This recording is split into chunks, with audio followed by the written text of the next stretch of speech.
अस्सलाम वालेकुम, मेरा नाम फ़हीम वहीद। आज आप ट्रेडिंग साइकोलॉजी का एपिसोड 2 देख रहे हैं और आज मैं मेनली 3 पॉइंट्स पे डिस्कस करूंगा और मैं आपको यकीन दिलाता हूं कि ये वीडियो पूरी देखने के बाद आपकी ट्रेड्स का विन रेट बढ़ जाएगा। यानी आप जो ट्रेड्स में लॉस करते हैं आप लॉस कम किया करेंगे और आपकी ज़्यादातर ट्रेड्स प्रॉफिट में जाया करेंगी।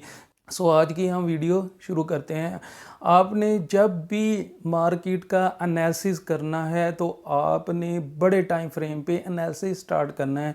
यानी जब भी आप टेक्निकल एनालिसिस करेंगे आपने सबसे पहले मंथली टाइम फ्रेम पे देखना है कि मार्केट किस ट्रेंड में है, फिर आप वीकली टाइम फ्रेम पे देखेंगे, फिर आप डेली टाइम फ्रेम पे।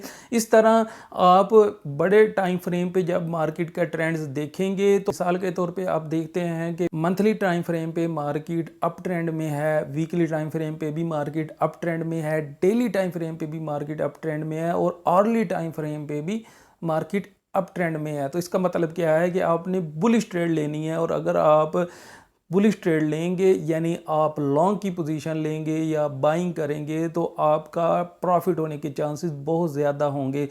इसके बरक्स अगर आप देखते हैं मंथली टाइम फ्रेम पे मार्केट का डाउन ट्रेंड है, यानी बीटीसी डाउन ट्रेंड में है, वीकली टाइम फ्रेम पे भी डाउन ट्रेंड में है, डेली टाइम फ्रेम पे भी डाउन ट्रेंड में है और अर्ली टाइम फ्रेम पे भी डाउन ट्रेंड में है, तो इसका मतलब है आप सेल शॉर्ट की ट्रेड लेंगे और इसमें आपके प्रॉफिट होने के चांसेस ज़्यादा होंगे। यानी आपने टॉप डाउन एनालिसिस करना है। आप बड़े टाइम फ्रेम से स्टार्ट करेंगे, फिर इस तरीके से स्टेप बाय स्टेप आप छोटे टाइम फ्रेम पे आते जाएंगे। मिसाल के तौर पे आप बाइनांस एक्सचेंज ओपन करते हैं और आप प्राइस चार्ट पे एनालिसिस करते हैं। बाय द वे अगर आपका बाइनांस का अकाउंट नहीं है तो डिस्क्रिप्शन में बाइनांस का मेरा लिंक मौजूद है। अगर आप उस लिंक से अकाउंट बनाएंगे तो आपको ट्रेडिंग फीस में काफ़ी ज़्यादा डिस्काउंट मिलेगा।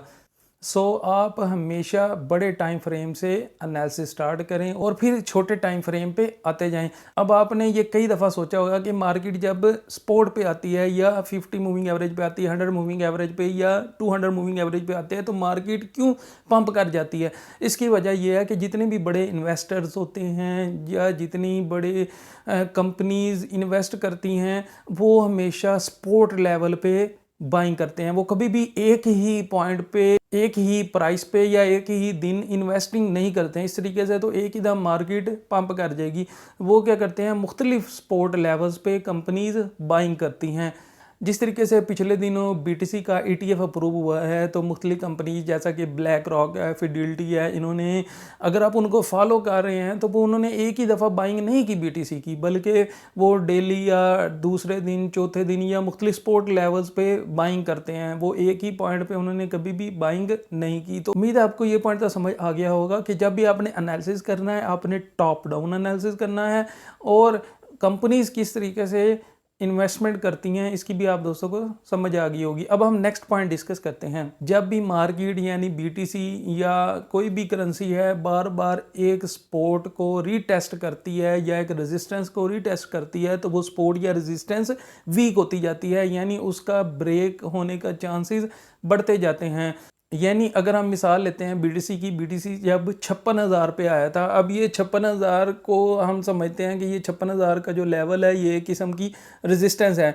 मार्केट 56,000 पे आती थी और फिर मार्केट नीचे चली जाती थी, फिर मार्केट 56,000 पे आती थी और फिर मार्केट नीचे चली जाती थी। उसकी रीज़न ये थी कि जो भी इन्वेस्टर थे या रिटेलर्स थे वो देखते थे कि 56,000 की रेजिस्टेंस है, वहाँ पे सेलिंग होती थी, प्रॉफिट बुकिंग होती थी और मार्केट नीचे आ जाती थी। अब क्या होता है कि मार्केट 56,000 से ऊपर चली जाती है, यानी ब्रेकआउट हो जाता है और मार्केट 60,000 पे चली जाती है। अब इसमें क्या होता है कि जो भी इन्वेस्टर होते हैं जो बार बार 56,000 की प्राइस पे प्रॉफिट बुकिंग कर रहे थे उनको दुख होता है कि हमने जल्दी प्रॉफिट बुक कर लिया है और किसी तरीके से मार्केट दोबारा 56,000 पे आए तो हम दोबारा मार्केट में एंट्री लें। इसी तरह इन्वेस्टर्स जो बाई से देख रहे होते हैं मार्केट को और वो भी देख रहे होते हैं कि मार्केट ने यार 56,000 पे को ब्रेकआउट कर दिया और 60,000 पे चली गई है तो क्यों ना हम 56,000 पे ही एंट्री लेते।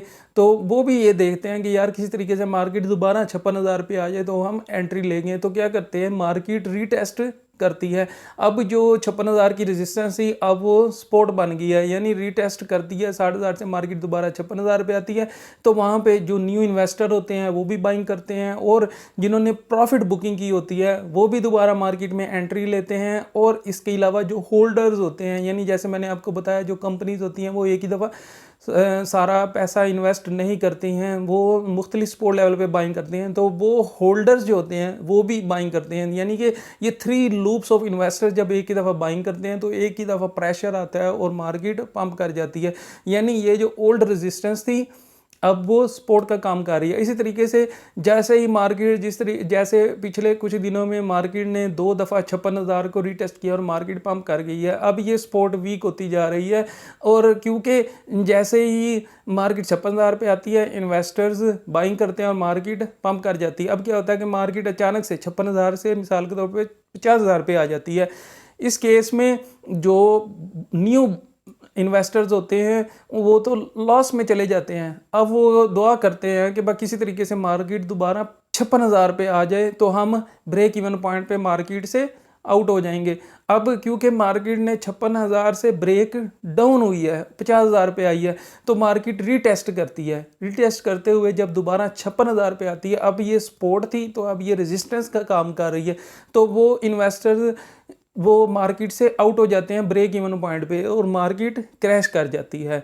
सो उम्मीद है आपको ये पॉइंट भी समझ आ गया होगा कि जो सपोर्ट बार बार रीटेस्ट होती है वो उतनी जल्दी वीक होती जाती है। इसी तरह जो रेजिस्टेंस बार बार रीटेस्ट होती है वो भी वीक होती जाती है। अब नेक्स्ट थर्ड पॉइंट हम डिस्कस करते हैं कि अगर मिसाल के तौर पर आपसे कोई पूछता है कि मार्केट किस ट्रेंड में है, तो आप उससे क्या पूछेंगे कि आप किस टाइम फ्रेम पे पूछ रहे हैं। यानी आप इंट्राडे के लिए पूछ रहे हैं, या आप स्विंग ट्रेडिंग के लिए पूछ रहे हैं, या आप इन्वेस्टिंग के लिए पूछ रहे हैं। क्योंकि जैसे मैंने आपको पहले भी बताया है कि हर लेवल पे जितना बड़ा टाइम फ्रेम होगा उस लेवल पे ट्रेंड भी और होता जाएगा। इसी तरीके से अगर कोई आपसे ये पूछता है कि आप किस टाइम फ्रेम पे ट्रेड करते हैं, तो इसका मतलब है उसको ट्रेडिंग का कुछ पता नहीं है। क्योंकि ये ऐसे तो कोई नहीं बता सकता कि आप किस टाइम फ्रेम पे ट्रेडिंग करते हैं। क्योंकि आप उससे पूछेंगे कि आप किस लिए पूछ रहे हैं टाइम फ्रेम का। आप इंट्राडे के लिए पूछ रहे हैं, आप स्विंग ट्रेडिंग के लिए पूछ रहे हैं, या आप इन्वेस्टिंग के लिए पूछ रहे हैं। अगर इंट्राडे के लिए ट्रेडिंग करनी है तो आप 5 से 15 मिनट का टाइम फ्रेम यूज़ करेंगे। अगर आप 2-4 दिन के लिए स्विंग ट्रेडिंग करना चाह रहे हैं तो आप 15 मिनट से 1 आवर का टाइम फ्रेम देखेंगे। और इसी तरह अगर आप 15-20 दिन के लिए स्विंग ट्रेडिंग करना चाह रहे हैं तो उसके लिए आप आवरली और डेली का टाइम फ्रेम देखेंगे। इसी तरीके से अगर आपको 2-4-6 महीने के लिए ट्रेडिंग करना चाह रहे हैं तो उसके लिए आप डेली और वीकली टाइम फ्रेम देखेंगे। और अगर आप इन्वेस्टिंग करना चाह रहे हैं, यानी आपने सालों के लिए इन्वेस्टमेंट करनी है, ट्रेडिंग करनी है, तो उसके लिए आप फिर वीकली और मंथली टाइम फ्रेम देखेंगे। यानी कि ट्रेंड और टाइम फ्रेम वाइस वर्सा हैं, दोनों ही एक दूसरे के लिंक्ड हैं। यानी कि आपने ट्रेंड देखना है तो टाइम फ्रेम ज़रूरी है, और अगर आपने टाइम फ्रेम देखना है तो उसके लिए मार्केट का ट्रेंड जानना ज़रूरी है। उम्मीद है आप दोस्तों को वीडियो पसंद आई होगी और इन्फॉर्मेटिव लगी होगी। अगर आपकी मालूमात में वीडियो देखने से थोड़ा सा भी इजाफा हुआ है तो आपसे गुजारिश है वीडियो को लाइक कर दें, चैनल को सब्सक्राइब कर दें और साथ वाले बेल आइकन को प्रेस कर दें, ताकि मेरी हर नई आने वाली वीडियो का नोटिफिकेशन आप दोस्तों को मिलता रहे। दुआ में याद रखिएगा। अल्लाह हाफिज़।